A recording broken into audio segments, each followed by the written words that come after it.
आज हम बात करेंगे बेयर स्ट्रेन थ्योरी के बारे में। बेयर का विकृतिवाद सिद्धांत। बेयर का विकृतिवाद सिद्धांत साइक्लोएल्केन के आपेक्षिक स्थायित्व की व्याख्या करने के लिए वलयों को समतल मानते हुए दिया गया था। इस सिद्धांत के मुख्य जो पॉइंट्स हैं वो इस प्रकार हैं। नंबर 1, एक संतृप्त कार्बन की चारों संयुक्ताएं एक सैचुरेट कार्बन की चारों संयुक्ताएं एक नियमित टेट्राहेड्रल के चारों कोनों की ओर अरेंज्ड होती है और प्रत्येक दो बंधों के बीच बंध कोण 109 डिग्री 28 मिनट होता है। नेक्स्ट पॉइंट, यदि कुछ कार्बन आपस में संयुक्त होकर एक साइक्लिक यौगिक बनाए तो उनका सामान्य बंध कोण डिसोर्टेड हो जाता है, विकृत हो जाता है, जिससे मॉलिक्यूल में या यूं कहें कि रिंग में एक तनाव या खिंचाव उत्पन्न हो जाता है जो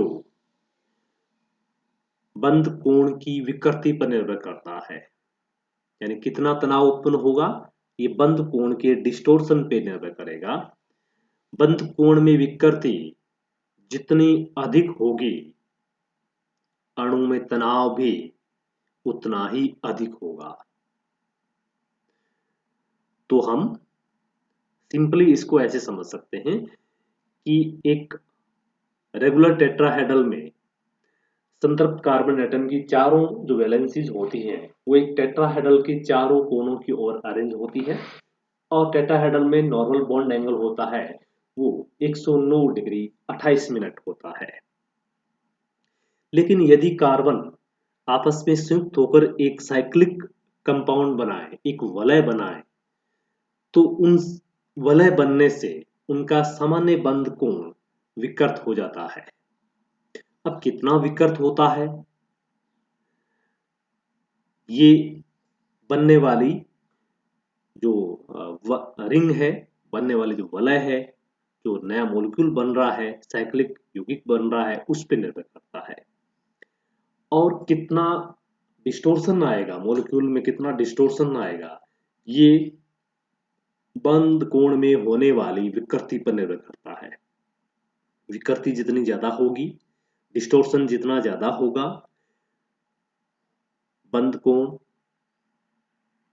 में उतना ही ज्यादा तनाव होगा, उतना ही ज्यादा खिंचाव होगा, उतना ही ज्यादा स्थायित्व कम होगा।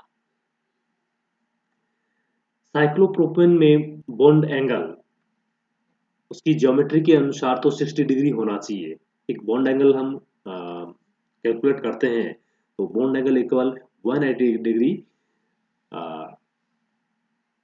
मल्टीप्लाई n-2 अपॉन n के अकॉर्डिंग निकाल सकते हैं। n is the number of carbon atom present in ring.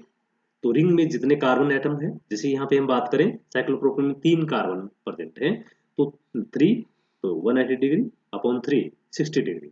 तो इस फॉर्मूले के अकॉर्डिंग साइक्लोप्रोपेन में बॉन्ड एंगल 60 डिग्री होना चाहिए और 60 डिग्री बॉन्ड एंगल का मतलब है कि स्ट्रेन हम ज्ञात करें तो 24 डिग्री 44 मिनट का स्ट्रेन होता है।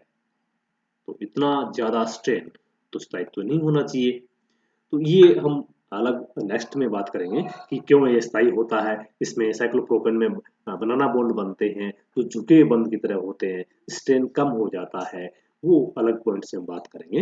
लेकिन यहाँ पे ये स्ट्रेन हम यदि कैलकुलेट करें तो डिफरेंट डिफरेंट साइक्लोएल्केन के अंदर स्ट्रेन हम इस फॉर्मूले से कैलकुलेट कर सकते हैं। 1/2 109 डिग्री 28 मिनट माइनस बंद कोण। तो यहाँ पे सबसे पहले हम बात करें साइक्लोप्रोपेन में डिस्टोर्शन कितना है तो 1/2 109 डिग्री 28 मिनट फॉर्मूले के अकॉर्डिंग और बॉन्ड एंगल यहाँ पे साइक्लोप्रोपेन में 60 डिग्री। तो यदि हम इसको सोल्व करते हैं तो 24 डिग्री 44 मिनट आता है। इसी प्रकार हम बात करें साइक्लोब्यूटेन में, तो साइक्लोब्यूटेन में 90 डिग्री होता है बॉन्ड एंगल, तो इसमें स्टेन आता है 9 डिग्री 44 मिनट। साइक्लोपेंटेन की बात करें तो इसमें 108 डिग्री,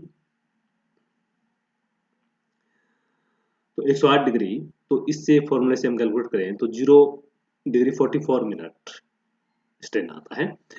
साइक्लोहेक्सेन की बात करें तो बॉन्ड एंगल 120 डिग्री, इस फॉर्मूले में पुटअप करने पर स्टेन -5 डिग्री 16 मिनट आता है। साइक्लोहेप्टेन की बात करें बॉन्ड एंगल 128 डिग्री 34 मिनट, और इस फॉर्मूले के अंदर पुटअप करें तो वैल्यू आती है स्टेन की -9 डिग्री 33 मिनट्स। अब यहाँ पे स्टेन प्लस में है और यहाँ पे स्टेन माइनस में है। माइनस स्टेन का मतलब है कि यहाँ पे बंद कोण बाहर की ओर झुकाव, और प्लस का मतलब है बंद कोण का अंदर की ओर झुकाव। लेकिन झुकाव तो है, स्ट्रेन तो है, डिस्टॉर्शन तो है, तो इसका मतलब उसमें स्टेबिलिटी कम होगी। इस चार्ट में, इस टेबल के अकॉर्डिंग हम बात करें तो सबसे कम जो डिस्टॉर्शन है वो बेयर के अनुसार साइक्लोपेंटेन में होता है। तो बेयर ने यही कहा कि साइक्लोपेंटेन सबसे ज्यादा स्थायी होती है, लेकिन बाद में हम इसको प्रूव करते हैं, एक्सपेरिमेंटल प्रूव करते हैं और डाटा के आधार पे, दहन ऊष्मा के आधार पे, तो साइक्लोहेक्सेन ज्यादा स्थायी आती है। तो ये एक ड्रॉबैक था बेयरस्टेन का, बेयरस्टेन थ्योरी का।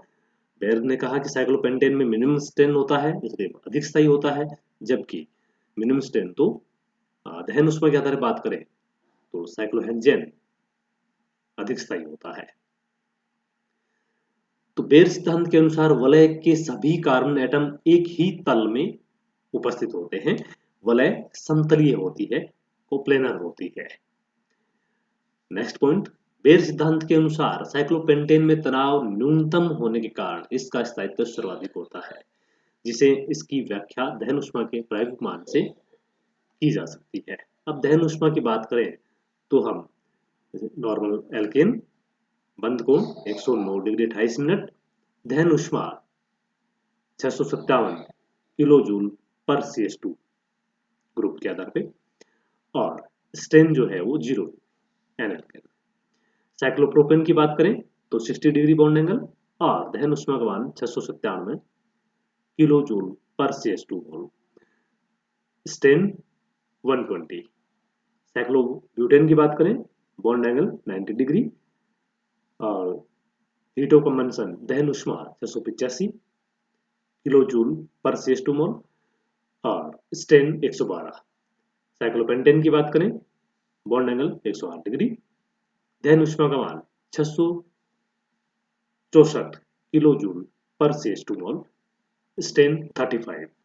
लेकिन साइक्लोहेक्सेन की बात करें तो बॉन्ड एंगल 120 डिग्री, दहन ऊष्मा सबसे कम 659 किलो जूल 659 किलो जूल पर CS2 मोल, और स्ट्रेन देखिए केवल 12। सबसे कम स्ट्रेन, सबसे कम दहन ऊष्मा का मान, सबसे ज्यादा स्थायित्व होता है साइक्लोहेक्सेन का। साइक्लोहेप्टेन की बात करें फिर यहाँ पे दहन ऊष्मा का मान बढ़ जाता है, स्ट्रेन का मान भी बढ़ जाता है। तो वलय में कार्बन की संख्या बढ़ने के साथ साथ बंद कोण बढ़ रहा है, बंद कोण राइज हो रहा है और अणु का तनाव घट रहा है, अर्थात स्थायित्व बढ़ रहा है। तो इस प्रकार जो बेयरस्टेन थ्योरी है वो मेन पॉइंट यही है कि कार्बन की चारों संयुक्तें टेट्राहेड्रल के कोने पे व्यवस्थित होती हैं और नॉर्मल बॉन्ड एंगल जो है वो 109 डिग्री 28 मिनट होता है। परंतु जब ये साइक्लिक कंपाउंड बनाता है, वलय बनती है, तो वलय बनने से बंद कोण डिस्टर्ब हो जाता है, चेंज हो जाता है।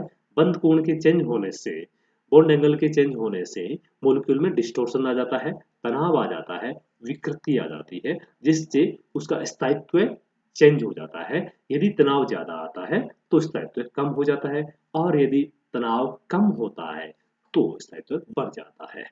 और यहाँ पे बेयरस्टेन ने कहा कि साइक्लोपेंटेन मोर स्टेबल है, लेकिन दहन ऊष्मा के आधार पे हम बात करें तो यहाँ पे साइक्लोहेक्सेन अधिक स्थायी है। Thank you.